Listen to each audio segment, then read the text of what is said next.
ईद उल फितर की सभी नगरवासियों को जावेद सत्तार भारत दूध डेयरी खेरा बुद्ध विहार की तरफ से बहुत बहुत मुबारकबाद।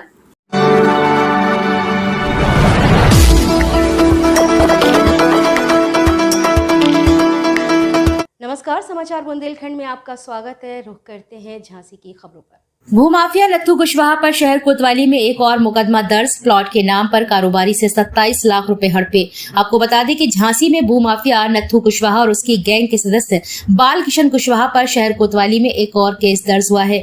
जमीन की बिक्री के नाम पर 27 लाख रुपए हड़पने और वापसी रुपए के नाम पर फर्जी चेक देने के मामले में दरीग्रान के रहने वाले रिजवान मंसूरी ने केस दर्ज कराया है। शिकायत के अनुसार शिव परिवार कॉलोनी में प्लॉट के नाम पर 27 लाख रुपए लिए, लेकिन प्लॉट नहीं दिया है और रुपए हड़प लिए हैं। जब रुपए वापस मांगे तो फर्जी चेक थमा दिए। पुलिस ने आरोपियों के खिलाफ रविवार की सुबह 5 बजे केस दर्ज कर लिया है।